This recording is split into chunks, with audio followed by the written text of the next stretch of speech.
Okay. I am. There it is. Okay, cool. Yeah, I'm gonna have to pause that. There we go. I was just trying something new. Been working on some of the short content on the BreakSec YouTube channel because when we go to B-Side Seattle, there's going to be some short form interviews. Well, there's going to be shorter form interviews, and then there's going to be really short stuff like a TikTok or an Instagram kind of stuff that we're going to be doing for the event, where we're going to be interviewing people at the conference, asking questions, and I've been working on some of that. You might have saw some of that on the YouTube channel this week, where I'm trying to do a 30-second to 1 minute little thing about news story or some kind of comment there in the bit. So was was attempting to play around a little bit with that and content to make it shake it up a little bit and to understand exactly how long 30 seconds is, which it's not very long at all. So yeah, I've been working on some of that, and been playing around with a few new toys. Got my phone and figured out how to make it work with the uh, minimize that for a second. There we go. Um, how to seamlessly put my phone on the screen here. So been playing around a little bit with that. So you've got my there's a super simple, actually, really simple. Um, and I would argue that this is a tool that I think a lot of people who are doing videos or content for things like maybe pen testing or whatever could take advantage of. So if it's streaming, uh, actually, let me see, what do I call that thing? Call it, oh yeah, SCR CPY. There it is. So um, this is an application that you can use to display and control your device. So um, I'm actually on my phone, and when you see it on my phone, you see my phone screening and scrolling at the same time. So this works. This is an Android phone on a MacBook, so it works. All you need to do for this, and I hate saying all you need to do. I don't think there's anything secret on here. Let me see. There was so I'm connecting over wireless ADB on my Android device. So let me see. There was.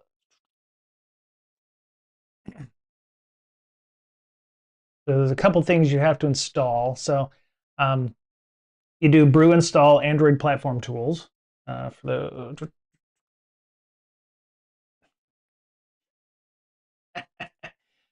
Uh, yeah, there we go. Yeah. So brew install Android platform tools, and that installs ADB console and what have you for your Android devices on OS X. See, no, that's not it. And then there's another bit you got to install. So you do ADB devices, and it'll show you, shows me my device, which is my Pixel phone, in this case, my Pixel 9 XL. And then once you do that, you have to go into the wireless ADB settings on your phone, which goes into developer tools. And there's ADB and ADB over Wi-Fi. And once you enable ADB over Wi-Fi, and you can do it via USB-C as well, I assume.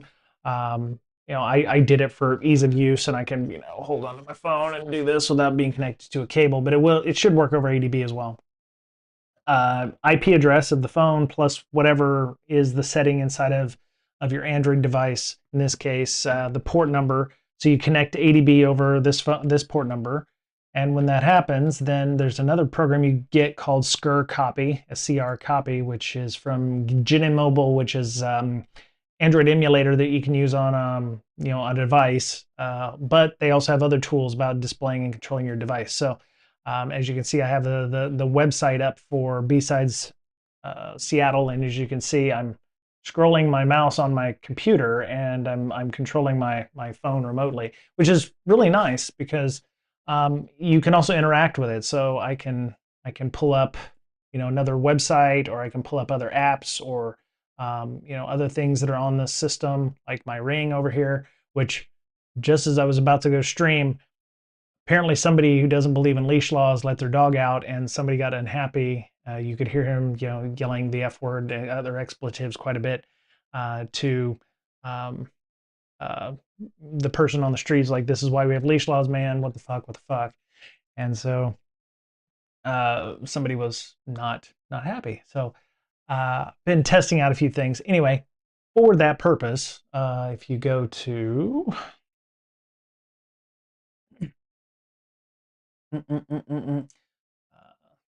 okay, so view my channel. So you see some shorts that I've been making. I did one on Notepad++ this week because it was owned up by the Chinese folks. Chinese nation state actors apparently has been owned up for about 6 months now. And then a story we'll talk about some of the Epstein documents, and then CISA with end of life cycle. So I actually did this with two different methods of I was actually trying to use CapCut, which doesn't work so well for me. It works great for everyone else. It's just I'm still learning how to use it. And today I actually used YT Creator, YouTube Creator, to make the one that is right here. I'm actually out walking, which is how I did the other one as well. I don't know if that's a theme or something I'm going to continue doing, but I did a short 30 minute, 30-second little blurb about that. So they're not difficult to do. It's something that if you're interested in doing, hit me up on Discord and I'll show you how I'm doing them. To be fair, the YT Creator was a little bit of a janky thing. I actually could do it while I was walking, which if you use CapCut and all those things, those can get fairly complicated. And you're doing all that video editing on a screen, like a phone screen. So you run into some kind of issues like that. So anyway, the vertical content I was trying to create with OBS, which is available over here, has a vertical output now with ATM that you can use to,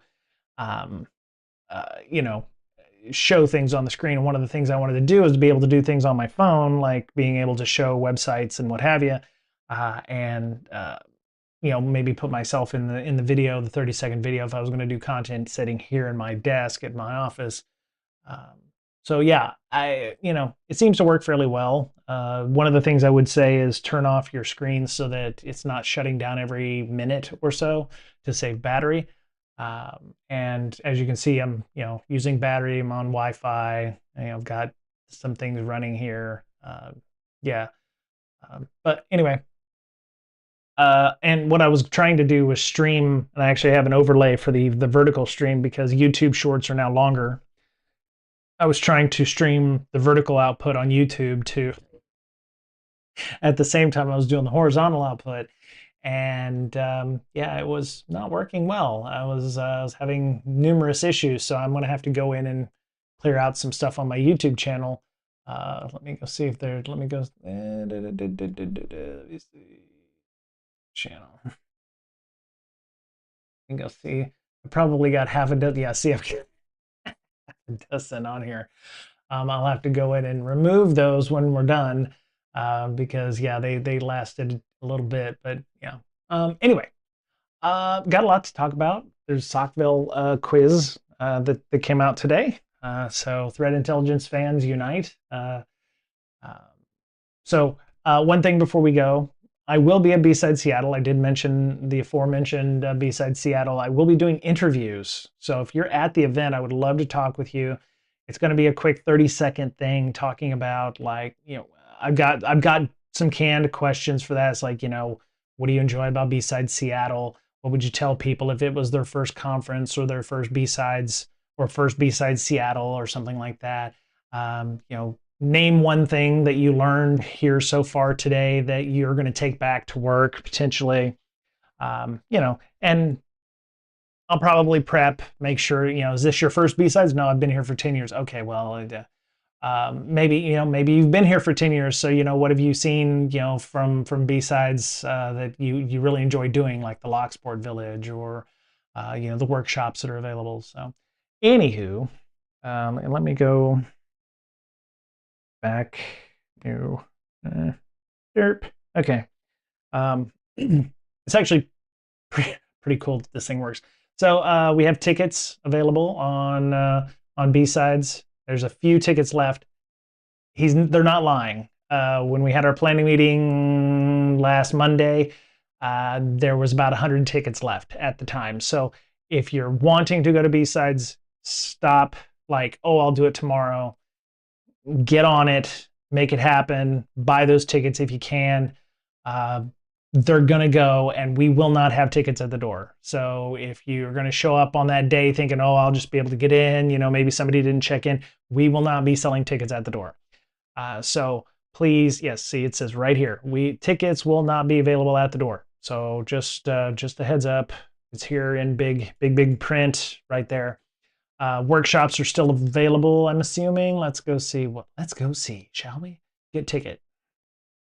Let's see what tickets we have available here. Yeah, participants. So we're working on, participants. So spawn camp. So if you've got children you want to bring with you, they do have a 8 to 18 level area for hacking camp. We have a bunch of good folks who are going to be teaching your children all kinds of fun things. Maybe even how to program your VCR so it doesn't flash 12 o'clock all the time. There's different levels, so if your company will reimburse you for that, see if you can help out with that. There's donations you can do. Workshops are available, so OWASP, SaaS in the age of AI, Locksport is available for key impressioning. Meshtastic, everyone loves the Meshtastic. We're going to have some Meshtastic stuff at B-Side San Diego as well, which I'll be definitely pushing more once this one is over. That one's in April, so if you're wanting to come down to San Diego in April. We're also doing Red Team Kubernetes, so app level CVEs. That one's going to be a good one. They're going to be talking about leaked credentials, cryptojacking. We're going to attack a Kubernetes cluster with a real world adversary. We're going to be doing drone OSINT. I believe Digital Warhead on our last stream said he had signed up for that one. That one looks fun. Looks like that there's going to be some good times to be had doing drone OSINT and gathering that stuff. There's going to be agentic penetration testing of model proxy. Model proxy? That's what it is, right? Model context protocol. There you go. Model context protocol. And so, go grab those cloud forensics workshops, build, break, defend, secure model. So there's another one. This was open source by Anthropic. It's a 4-hour class on Friday. A lot of these I think are on Friday. It is a Friday-Saturday conference, not a Saturday-Sunday conference. So just keep that in mind as well. And then, shirts. Oh, sales have ended for the shirts. Oh, sorry. So if you don't have your t-shirt, you're probably going to need to figure something out. We'll see what other options are available for folks if you're interested in getting those. So, yeah. But like I said, going fast. A week ago there was like 100 tickets. So, we're expecting record numbers of people, which is pretty awesome. We will have an e-badge, so badge life and all, which I believe.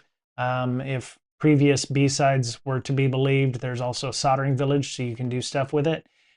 And I want to say this one has an SAO, so a shitty add-on jack. So there may be aftermarket, there may be people who are giving away shitty add-on, and I believe if the DEF CON model is to be believed, maybe your previous DEF CON bits will work on that as well. So keep an eye out, just take a look. So. Anywho, keep futzing around. I'm going to keep futzing around with this, see how stable it is. So if you see both on the screen, I'll just move this one off. If somebody gets annoyed by having both browser windows open, let me know. But yeah, it's working pretty well so far. And you can see where, you can actually install Skur copy through Brew as well, by the way. forgot to mention, yeah, once it shows up on, you do brew, install, skr copy, and you can see how much data is being passed back and forth. This only works on your network, so you have to be on the same network for this to work. And 5G usually works best, is what it said. So, but if you're doing, I'm going to say pen testing, or if you're doing, if you're a bug bounty person, oh my God, bug bounty people have have a better way of taking screen recordings on Pixel work really well, and they have audio with them. So if you're doing write-ups, or you're doing video to be able to submit a bug, do your screenshots on your phone and then move it over, or whatever. But don't use your phone to take a video of something that's on a screen, and it's just really annoying that way. So do what you can to make it better for people. So. To get your reports and to find those things out. So, let me see. Yes. So, what was it? Clawdebot, then Moltbot, then OpenClaw. It's probably going to change names again at some point in the near future. OpenClaw is the new agentic AI assistant that everybody wants to use. According to eSecurity Planet, there is a massive there's a number of hundreds of malicious skills that are available on OpenClaw's Claw Hub, which is their marketplace. And they found from the 341 that they had found at the time. And there's actually another article here where somebody had said, this is if you can believe it, this is an AI who helps this person write content for this koi.ai website. But anyway, so they found at least 341 malicious skills on the Claw Hub, Clawbot, OpenClaw, Hub Bot, third-party skill repo for OpenClaw. 335 of them appear to be coming from one person or one campaign. And so there's 2,000. Okay, so all right, so they got better. So there's 2,857 skills available on Claw Hub, 341 of which are malicious entries. So that's roughly over 10% of the skills on Claw Hub are malicious. And it's really hard to, I don't know, let me take this off because I don't have music on in the background. I don't know if there's some way to say that they're, official repo, this is the official Bitcoin, wallet of, something, or this is the official service now, or this is the official, app for this, or ability to do. I don't know if there's any kind of way to show authenticity here. A lot of these, I would imagine, are created by people, just regular people who are using OpenClaw, and they've decided to publish them. There's, ServiceNow is not going to be like, hey, here's how you can, here's the AI or the agentic, workflow that you can use to contact our service. I don't know if those exist on this system, so keep that in mind. But they say the campaign targeted Windows and Mac systems, sure, because if OpenClaw will run on any of those systems, then if OpenClaw will run on any of those systems, they're cross-platform, so it should work on any system. It should work on Linux as well. If it works on Mac OS and Windows, it'll probably run on Linux as well. The machine du jour that people enjoy running OpenClaw on is Mac Minis, the little Mac Minis. They're about, now they've gotten a lot smaller since I've seen them, but they're about yay big, And so, many skills relied on typo squatting techniques, names that closely resemble legitimate packages. Again, I don't know what a legitimate package would be over something else. They said they found cryptocurrency wallets and trackers, polymarket trading bots, YouTube utilities, auto updaters, Google Workspace integrations. So somebody creates a legitimate Google Workspace integration, then somebody comes along and makes one that's typo squatted, basically. I don't know how you can decide whether or not the original was trustworthy and then whatever comes along is also not trustworthy. It's just, it's really complicated. There's a lot of bits there that are going on. I'm gonna make my browser a little bit bigger. I actually had shrunk it down a little bit so it would fit on the vertical overlay that I was working on. I really wish there was a test for that. Anyway, yeah, on Windows systems, this meant downloading a password-protected zip file from GitHub and executing its contents. I know why the password-protected zip was being used, because that's a good way of getting around endpoint security in some cases, or yeah, that sucks. So the skills documentation instructed users to install a required prerequisite before using any features. For Mac OS users, were told to copy and paste a shell command from glot.io directly into the terminal application. Sure, okay.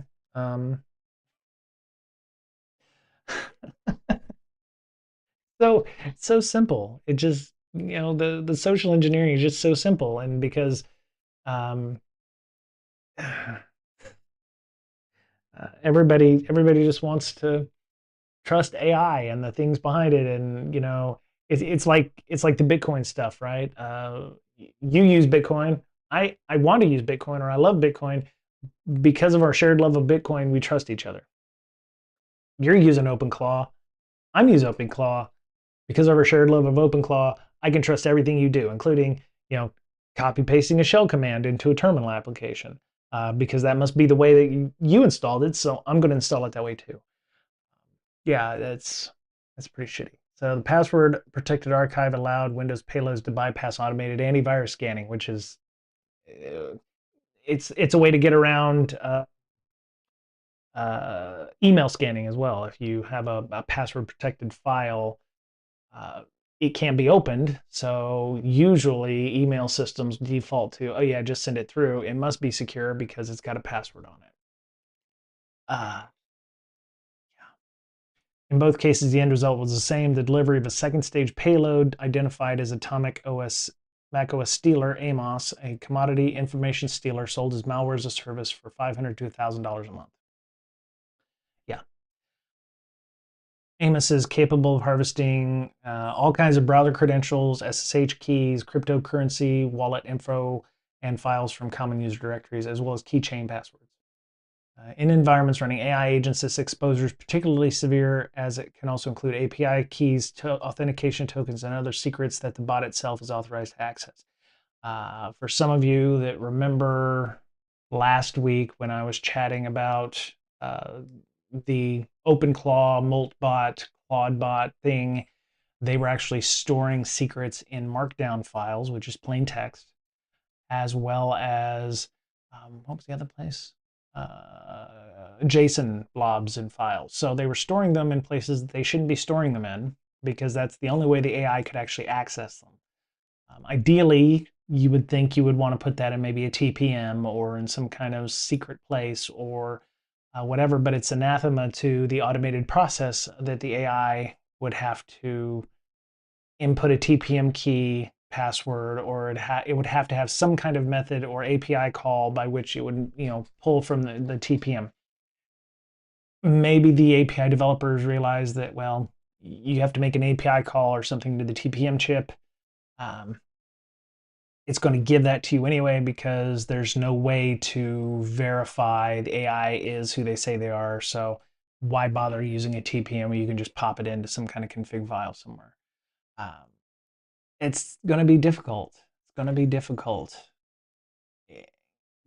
Oh, God. You definitely want to school people at work on this kind of stuff, because as we've seen with shadow AI already, you're going to have people, even at your own workplaces, they're going to be running this stuff on your enterprise networks because they think it's cool. It's going to save them time and money.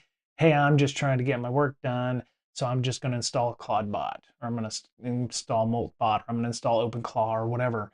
That doesn't include your developers. It's also going to include your C-suites. It's going to include your, anybody who thinks that they can get away with using AI in your environment. If you don't have a process or a policy right now on how you're managing your AI stuff, you really need to get one, including things like using AI assistants of any kind, whether it be on your phone, your work phone, whether it be a OpenClaw, whatever. You're going to need to have a policy on this, on whether or not you're going to allow it at all, because this is going to get you right here. Having SSH keys, having your developer keys, your APIs, you know, your developers are going to create something, a workflow that's going to allow them to, send that data. So it's going to get ugly. And of course, some skills embed reverse shell backdoors into otherwise functional code, triggering compromise. Yeah. Uh, yeah. So yeah, exfiltrated OpenClaw bot credentials or from config files such as clawhavoc.env to external webhook services. So if you're pulling down threat intelligence information, or if you're pulling down, you know, anything that requires a password, if most employees are mixing business and personal together, so their AI agent may be looking at their social media profiles. It may also be looking at their GitHub repo. Um, so you're gonna run into a lot of mixed content, I think. In one in one notable example, skill masquerading as a legitimate poly-market tool executed a hidden command that opened an interactive shell back to the attacker server. So you've already got a reverse shell back to the bad guys that goes through your firewall. They can use to tunnel directly through all of your good stuff right into your lead developer or your CFO's, deal. So yeah, it's rough. It's going to be I don't think we've seen the end of this.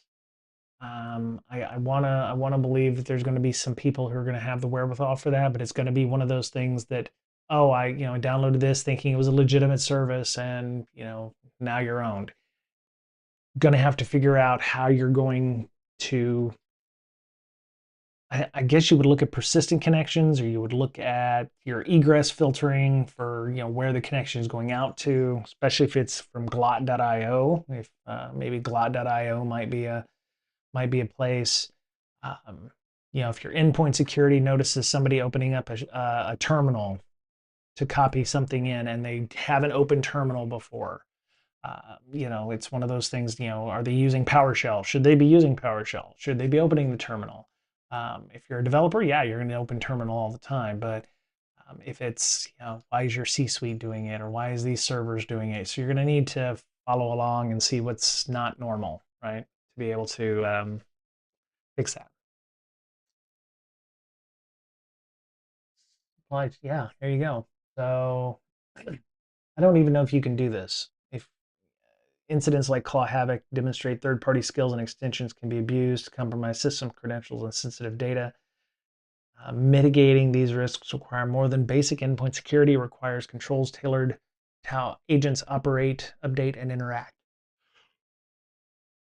Audit and allow list AI skills before installation.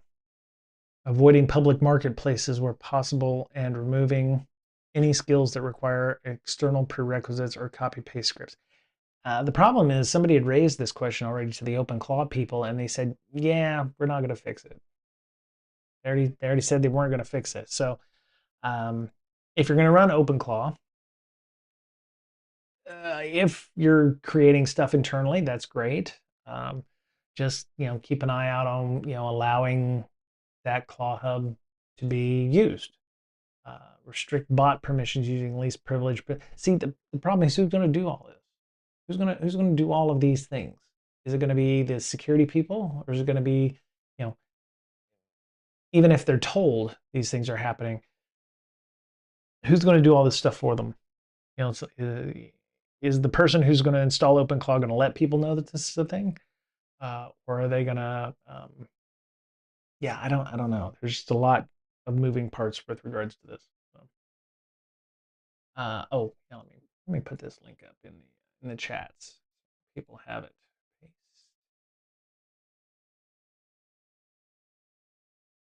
Link. There we go. Hope everyone's doing okay. It's Friday. I'm trying to.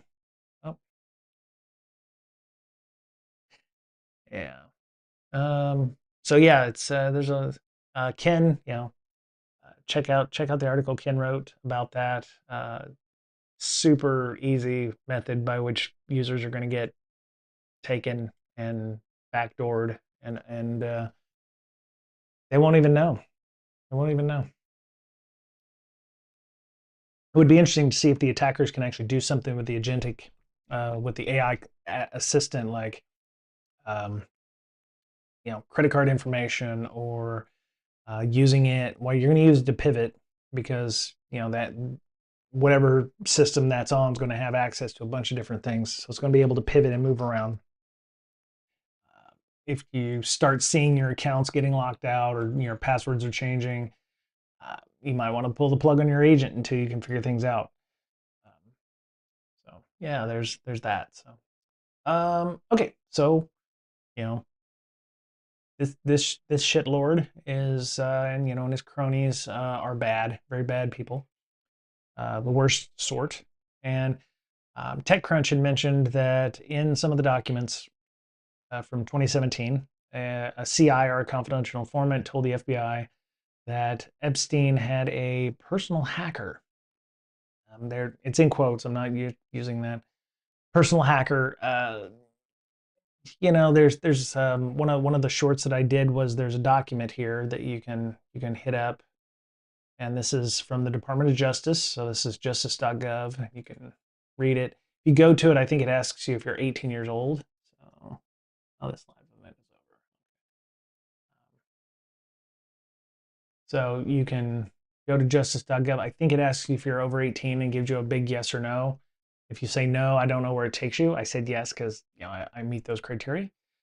But this is an example of, and just to there's a bunch of other things in here, but this was the section, the second comp. They've redacted people's names, whether or not they're victims, I don't know. There's a lot of people who are named in these documents, but it's like, just making comments about that person. Like I think Jon Stewart had mentioned something that he was mentioned in here, but it was somebody was just making a joke like, hey, we should probably get this person, ha ha ha. Not that he'd ever been involved with this. They blanked the person's name, but they left information that can easily identify this person based on the fact that they're an Italian-born citizen in Calabria, which is a very specific part of Italy. This person developed zero-day exploits and offensive cyber tools and sold those to governments. Established the Saudi government's cyber surveillance program. That might be something you can find out online. Sold 0 days to Hezbollah. That might be a news article as well. Was known as the first person to hack and find vulnerabilities in Blackberries and iOS. If this person ever gave talks at Black Hat or DEF CON about Blackberries or iOS vulnerabilities, that may be something that pops up too. Was known for finding Firefox vulnerabilities. Okay. Surrounded himself with power and leveraged because he was with billionaire friends. Blank is a former company, so this person owned a company.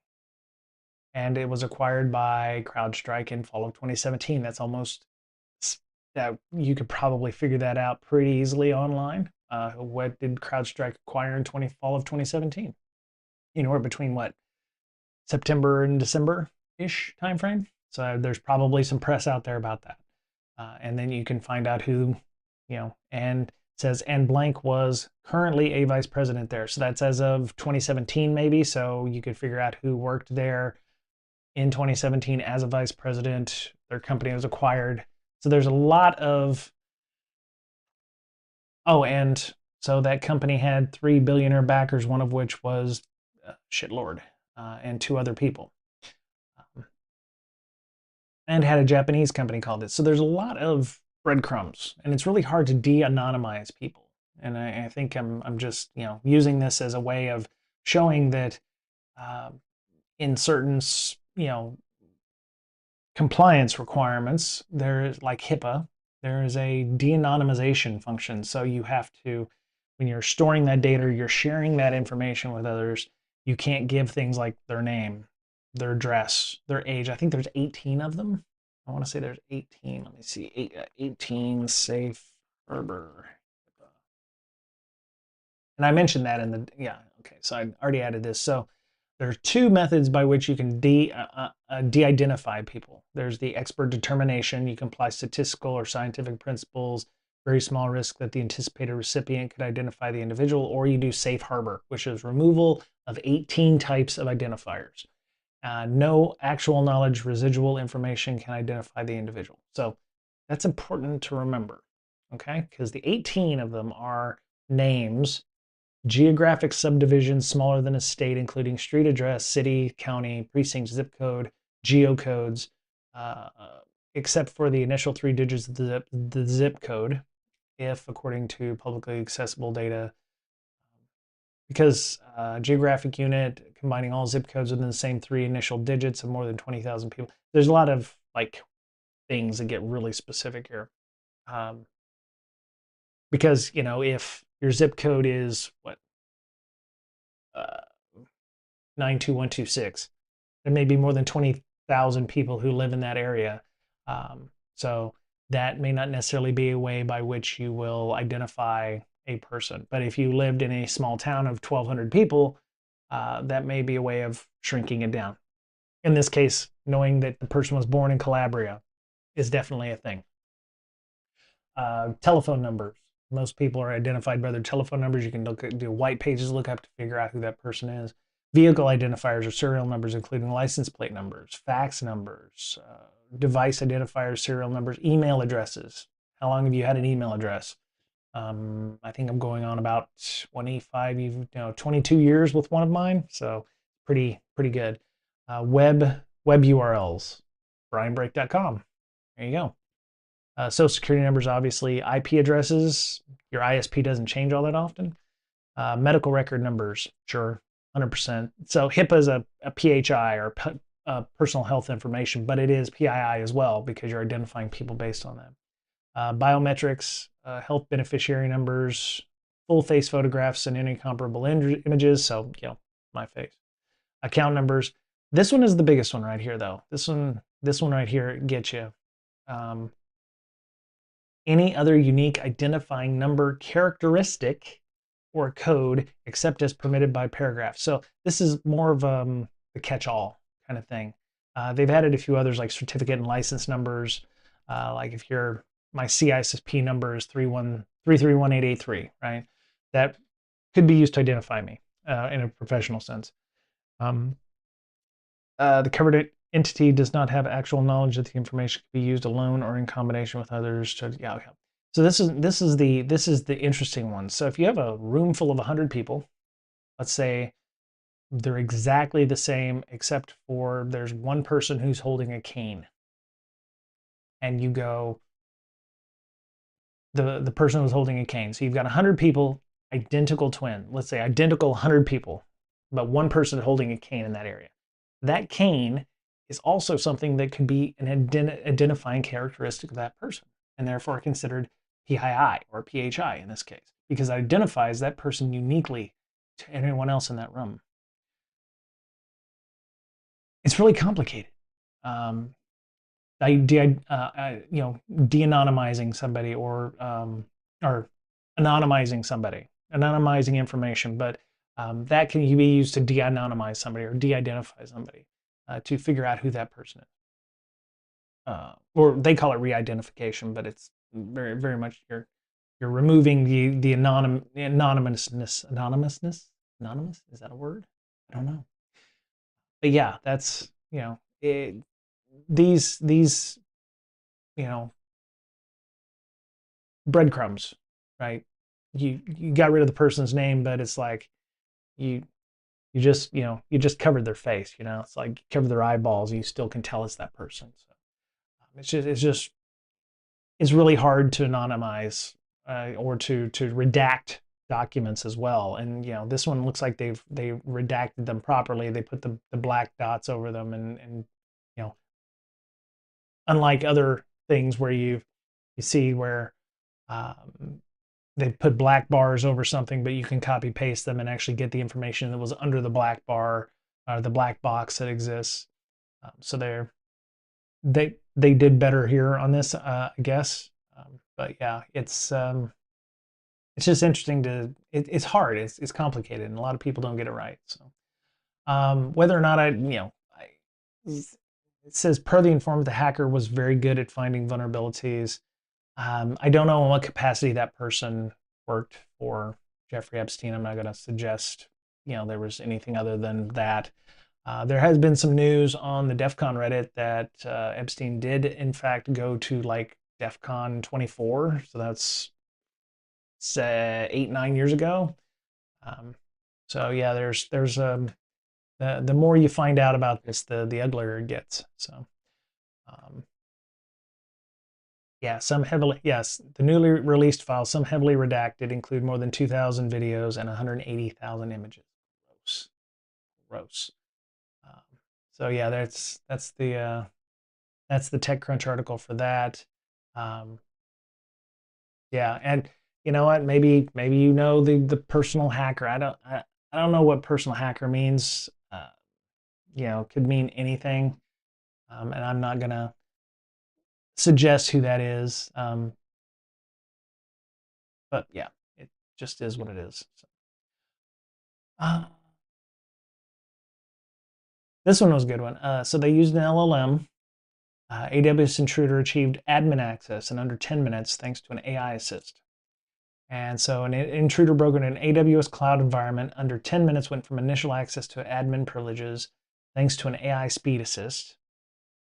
The threat research team said they observed the break-in on November 28th. So this is a good time ago. This actually was posted on 4th of February 2026. They said it stood out not only for its speed, but also for the multiple indicators suggesting the criminals used a large language model to automate most of the phases of its attack. And why not? If you've got an AI that can do the job for you, it's gonna save you time and effort, right? So the threat actor achieved administrative access privileges in 10 minutes, compromised 19 distinct AWS principles, and abused both Bedrock models and GPU compute resources, which is interesting. So Bedrock and GPU compute, I don't know if they abused it to gain access to the environment. Maybe that'll happen a little further down in the article. Or maybe they use that to, I don't know a GPU compute could be used to mine Bitcoin or crypto while they were inside, running up the account of the people who got involved. The LLM generated code with Serbian comments, hallucinated AWS account IDs, and non-existent GitHub repos references, all pointing to an AI-assisted offensive operation. So even the LLM that was used to do this was generating code was, what did they think I saw? They said it was using 1, 2, 3, 4, 5. Yeah, there you go. So they said, interestingly, they included account numbers that did not belong to the victim organization, 2 with ascending and descending digits. So 1, 2, 3, 4, 5, 6, 7, 8, 9, 0, 1, 2, and then and then they reversed it. And one ID appeared to belong to a legitimate external account.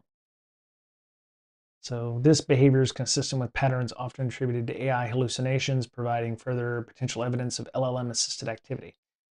Why not? I could see OpenClaw being used for this kind of automated process or automated workflow. I'm gonna close this browser. In total, the attacker gained access to 19 AWS identities, 6 different IAM roles across 14 sessions, plus 5 other IAM users. Then with the new admin user account they created, the criminals scarfed up a ton of sensitive data, secrets from Secrets Manager, ooh, that's rough, SSM parameters from EC2 Systems Manager, CloudWatch logs, Lambda function source code, internal data from S3 buckets, and CloudTrail events. So there must have been some interesting stuff in the Secrets Manager or the source code. Maybe this was IP, maybe intellectual property that they were using. Don't know why I'm not sure why they would want the logs. Maybe the logs have secrets in them as well, or maybe they want to analyze them later on to see if there's additional pivot points, or maybe they thought they could, maybe there's some additional information in there that they could use to, gain access to other systems. Internal data from S3 buckets, yeah, there could be a ton of stuff in there. there's a lot of maybe customer data depending on what's in there. LLM jacking for part of the attack to gain access. Yes, they abused the, okay, so they abused the user's Bedrock access to invoke multiple models, including Claude, DeepSync Llama, Nova Premier, Amazon Titan Image Generator, and Cohere Embed. Okay. Sysdig notes that invoking Bedrock models no one in the account uses is a red flag. Okay, well that makes sense, I guess. And enterprises can create service control policies to only allow certain models to be invoked. After Bedrock, Intruder focused on EC2, querying machine images suitable for deep learning applications. They also began using the S3 bucket for storage, and one of the scripts stored therein looks like it was designed for ML training. So why would they want to? Okay, so they broke into somebody's account, used their LLM resources. They've used it potentially to pivot. We don't want to use our LLM resources. We're going to use these LLM resources because they look like they come from a legit source. I don't know. Okay, so I'm not alone here. It says the researchers can't determine the attacker's goal, possibly model training or reselling compute access. They note the script launches a publicly accessible Jupyter Lab server on port 8888, providing a backdoor to the instance that doesn't require credentials. Okay, so however, they terminated the instance after 5 minutes for unknown reasons. Maybe they realized they got caught, or maybe it was a proof of concept. Can we do it? How effective is it? Maybe they were training the model that they were using themselves to see how easy it would be to get access to that. Interesting. So they terminated the instance after 5 minutes. It doesn't state whether or not that there was. They said they provided a backdoor to the instance, which maybe means that they were just testing their own playbooks to see how efficiently it worked. How we ran an exercise. We said it's reverse security assessment, right? How easy was it for our playbook to work in this case?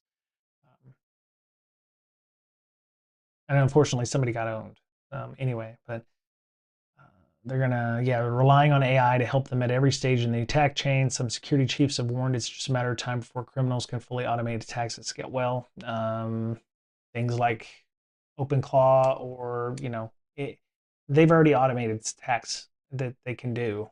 They just need to do it at scale, which feels like maybe this was trying to test that out and seeing what they can do. Apply principles of least privilege across all IAM users and roles. Okay, well, it could be that their AWS account setup was not as least privilege as it could be, which is pretty typical in most organizations. Anybody who's worked there for any length of time is going to have access to multiple systems or multiple roles. Maybe it was put in there for crisis. There's any number of reasons why those things could be happening the way they are. So Sysdig also recommends restricting update function configuration and pass role permission in Lambdas, limiting update function code permissions to specific functions and assigning them only to identities that need code deployment capabilities to do their jobs. Make sure S3 buckets containing sensitive data are not publicly accessible. Okay, but if the person had admin rights, they could change permissions on the S3 buckets. So yes, you don't want your S3 buckets publicly accessible. You don't want them, you only want them read-only, or you only want them to, contain, including RAG data and AI model artifacts are not publicly accessible. Yeah, you don't want those publicly accessible at all, especially if you're doing LLM training for a specific reason. Makes a lot of sense. And a good idea to enable model invocation logging for Amazon Bedrock to detect unauthorized usage. Yes, if you've never used it before, then there's no reason somebody should be setting that up, or there should be a legitimate reason why you're using a Bedrock to set up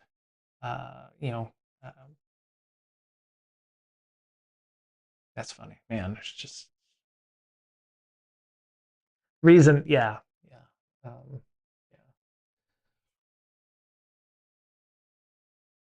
We reached out to Amazon for comments. They said they wouldn't be able to get us anything by publication time will update. Okay, so they did update this. AWS sent them. AWS services and infrastructure are not affected by this issue. They operated as designed throughout the incident described. Yes, it was working as intended. The report describes an account compromised through misconfigured S3 buckets. We recommend all customers secure cloud resources by following security, identity, and compliance best practices, including never opening up public access to S3 buckets or any storage service, least privilege access, secure credential management, or enabling monitoring services like guard duty and enabling guard duty to reduce risks of unauthorized activity. So it sounds like maybe that there was some secrets in the S3 bucket that was misconfigured that allowed them to gain access to, and escalate privilege to root. So it could be something like that. There could be stuff in the S3 bucket that got dumped.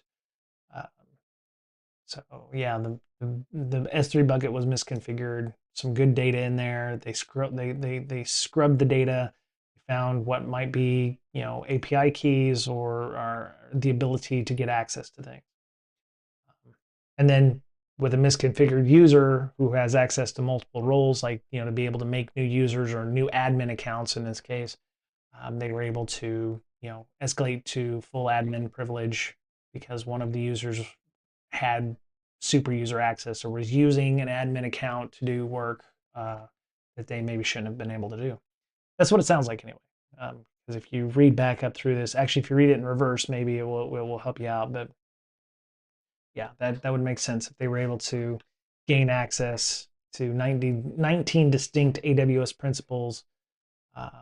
Yeah, read and write permissions on Lambdas. So whatever user they got access to had access to be able to become root, become admin, to be able to do all of these things. So after unsuccessfully trying usernames such as sysadmin and netadmin, typically associated with admin level privileges, the attacker ultimately achieved privilege escalation through Lambda code function injection, abusing compromised users update function and update function configuration permissions. Okay. Ew.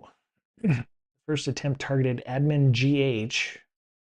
I wonder if GH is the name of the company, or admin GH is initials of the person. Maybe admin, George Harrison or something like that. Not that George Harrison of the Beatles is an admin on an EC2 instance, but it could be something. Subsequent attempts eventually succeeded in compromising the admin user Frick. Frick? Is that the alien from Babu Frick? Right? Babu Frick? Yeah, this guy, Babu Frick. Oh, spelled F-R-I-K. Okay, maybe it's of different Frick of the Malibu Fricks or something. Somebody else spelled well. Okay, so it's maybe the person who made Frick didn't know. Okay, I didn't know I'd see a baby Grogu with Babu Frick on here. So, but yeah, so there you go. Good write up on what not to do. Security sleuths note that the comments in the codes are written in Serbian, likely indicating the intruder's origin. Okay, sure. Maybe not everybody is obfuscating their code, but maybe somebody is Serbian in this case, or code itself listed all IAM users and their access keys, created access keys for Frick because Frick didn't have them initially apparently, and listed S3 buckets along with their content. Okay, very cool. Yeah, so a good article there on that. Yeah, it's really going to be really difficult to keep track of automation in this case going forward. So I found this interesting. So Claude Opus 4.6 came out. I'd actually let me open up my. Let me see, where did somebody say? Yes, I'd actually asked about this because somebody had posted up. So Christopher, huge fan of Claude apparently. So this is the reason they said they introduced their new model, core upgrades, smarter coding, better planning, adaptive thinking. So these were the new upgrades. Nothing real objective about that. It's mostly subjective. Smarter coding, better than what, 4.5? Better planning in what way? So these were the, and then number one on two places I've never heard of before, which doesn't say much because I don't, I'm sure there's benchmarking for these things, and they, they might be the Gartner of, AIs or something. I'm just, when I'm thinking of smarter, how much smarter? 5% smarter, 3,000%. And I actually said that down here. Is it 5%? Is it 2% better? 5,000% better? Better than 4.5 only? How much better than 4.5? 30% smarter than 4.5, or was, it mentions number one on these lists. Was 4.5 also number one? I started feeling like, maybe this was like IGN when they rate video games. Everything's 9.8, 9.9. They don't keep track of, what was 9.9 a year ago is not 9.9 now, or is everything a 9.9, because then nothing is, right? So yeah, I found that's the number Anthropic quietly put out. So there was a red team report that was pushed out by Anthropic. They found 600 vulnerabilities, I think. This was in the, let's see, DEF CON San Diego group. They said there was 600 vulnerabilities that were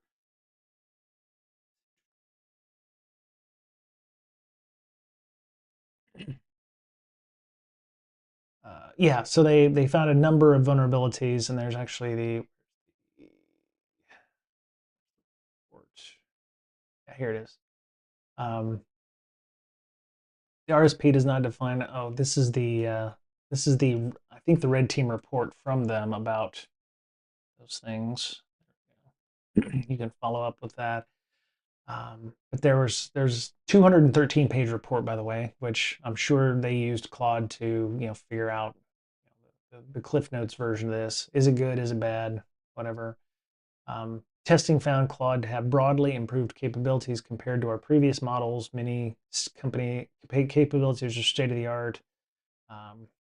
They're not paying me to hype this up at all. On the contrary. Let me see, where was it? User well-being evaluations. I think some of them, they were trying to make sure that it didn't turn evil, right? What's the evil factor on this thing? Genix safety, malicious use of agents. We perform the same malicious use coding evaluation as we have since the Claude 4 release. This evaluation assessed the model's willingness and ability to comply with a set of 150 malicious coding requests that are prohibited by our usage policy, which is kind of cool. So they have, prompts, or they have something that they're like, yeah, I'm not going to, give you this, or I'm not going to give you that. Looks like Claude 4.6 had a 99.3% refusal rate. So not 100% as per 4.5, but, it's getting there. It refused all but one request in our evaluation, which represents similar performance to all recent models. Set of 49 malicious prompts that evaluate Claude's ability to correctly refuse queries, but with malicious intent or that are otherwise prohibited by our usage policy. Examples include assisting with malware creation, writing code for destructive DDoS attacks, and developing non-consensual monitoring software. Okay, that's pretty cool. I would love to read the AUP, but I don't have time to do so right now. Where is this section? Claude Haiku 4.5 system card. All right. Dual use and benign. 61 prompts spanning dual use and completely benign queries that evaluate Claude's ability to assist with potential sensitive but not prohibitive requests. The topics include running network reconnaissance tools, testing websites for vulnerabilities, analyzing data from a penetration test. Okay, so dual use means can be used for good, for evil. Just like the previous article we saw in the reg about, doing network reconnaissance isn't evil inherently, but the output from it could be used to do bad things. So that's interesting. Claude was provided. So I appreciate the data-driven aspects here instead of, oh, it got the code got better, or what was it, the smarter coding, better planning. Um, you've got the real estate, buddy. Spend some time talking about that instead of just saying, oh, it's smarter, it's better, and it's adaptive. That's not even a plus or minus. It's got adaptive thinking. Um, but it's good to see, percentage rates, they have those things. So in terms of transparency, good job. Let me see. What was this? Close. Higher is better, of course. The best score in each column is bolded. Okay. And the second best score is underlined. Sure. So, okay. So malicious percentage refusal rate, 83%. Okay. Each prompt was run 10 times for a total of 490 tests in the malicious set and 610 in the dual use. So 490, 83% means, what about 420 said yeah, no, but they ran the other one. So it would depend on what, maybe if you read further into this, they'll be like, okay, which ones did it actually fail on? It was like, oh, it allowed specific, trending versions of those, specific types of requests were more likely to come through than others. There might be information pertaining to that. Malicious computer use. We ran the same evaluation for Claude 4.5 to test how the model responds to harmful tasks presented with GUI and CLI-based computer use tools in a sandbox environment. Okay, surveillance and unauthorized data collection, generation and distribution of harmful content, and scaled abuse. Okay, so it's about even, right? I mean, it's like 5/100ths of a version, so maybe one different maybe on that. Prompt injection risk, yeah, that's always a thing. Gary Swan, an external research partner, evaluated our models using agent red teaming's ART benchmark. Oh, okay. ART benchmark. By releasing the ART benchmark and accompanying evaluation framework, we aim to support more rigorous security assessment and drive towards safer agent deployment. Oh, very cool. So if you want to look at an AI red teaming framework, really got to start control pasting again properly. You can see how well, or maybe you've got an AI yourself, so maybe ART will be able to help you with testing your AI that way. So cool.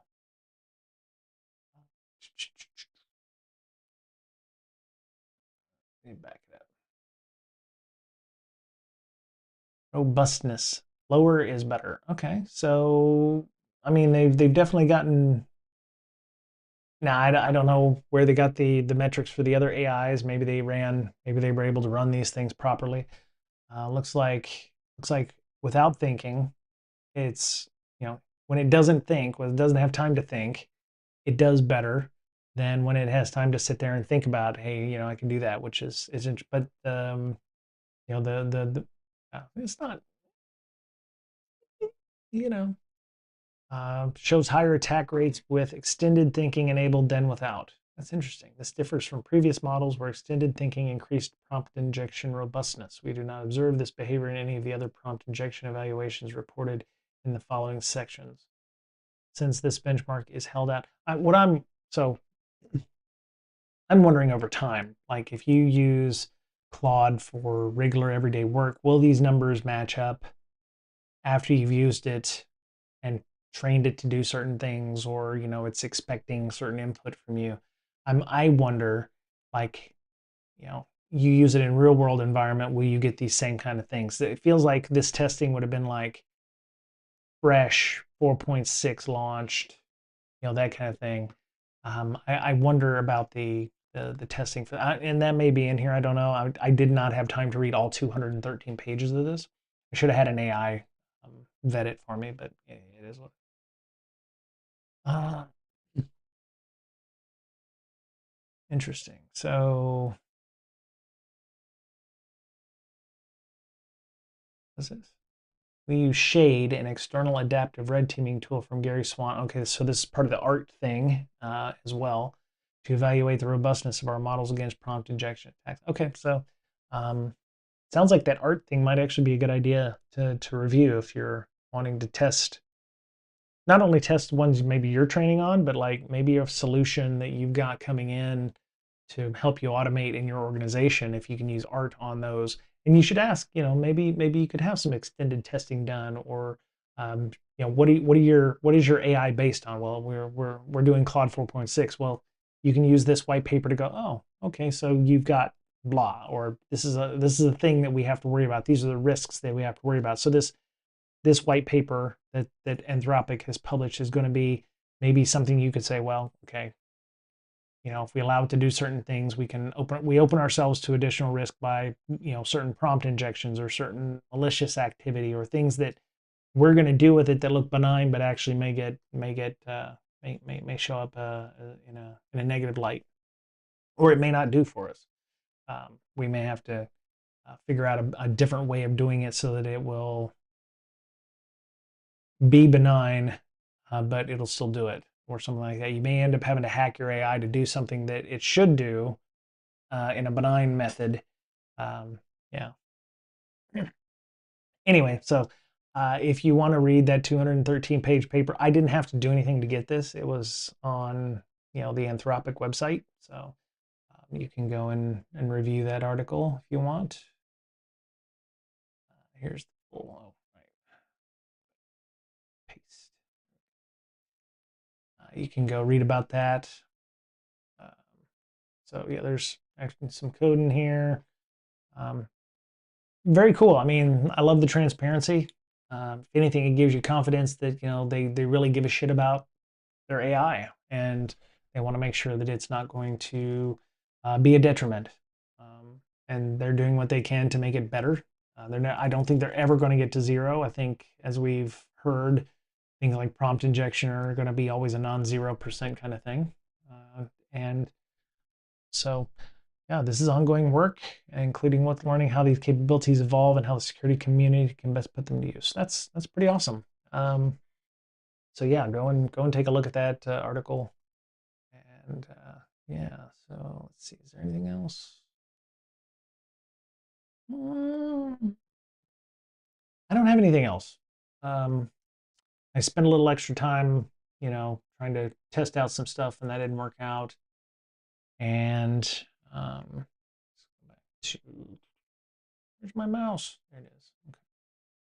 So yeah, I had hoped that the vertical thing would work. May not be what I want it to be. I'm definitely going to continue doing short form stuff, because it's kind of makes me think in a different way, and not be so long form, right? And so between the ultra long form stuff that I do here, and then we're going to have interviews that are going to be 3 to 5 minutes at B-Side Seattle, and then we're going to have like person on the street stuff that's going to be put out yearly or around the year, that's like 30, 40, 50 seconds long. So definitely learning a new mindset, and I'm still looking for a job. So if anybody's looking for somebody to come and be a security evangelist for them, or developer relations, or security relations, security advocate, or normal TPM work, or whatever, I'm definitely available for discussions. So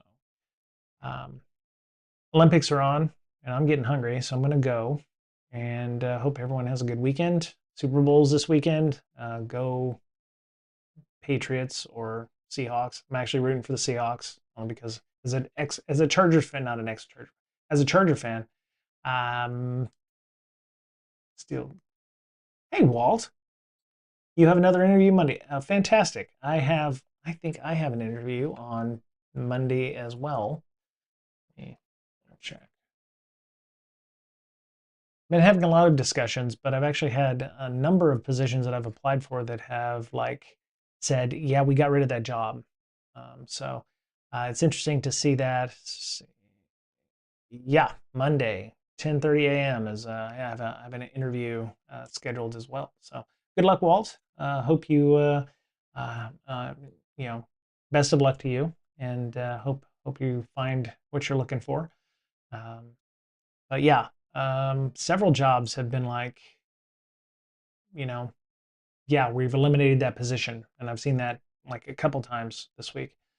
Um, the other one is it's getting to the point where you have to look and see when the last time they had layoffs were, because now layoffs feel like a cyclical thing, especially with some of the bigger companies that lost 20% of their value. I don't know if you saw, but Microsoft went from like what 425 down to like sub three. No, it's probably 450. They lost about 20% of their value in the past week. They were trading below $400, which they were up as high as 550, I think, around March of last year. So they've lost a good chunk of their money. Amazon was also trading lower as well.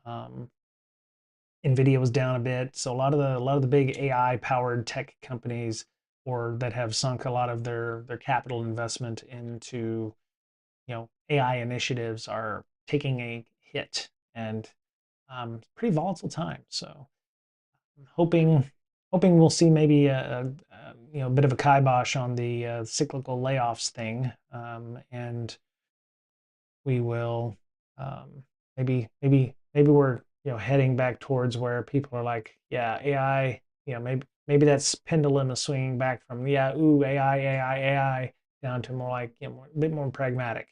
So maybe we'll see that, and things will get changed. But good luck, Walt, and good luck to everyone else.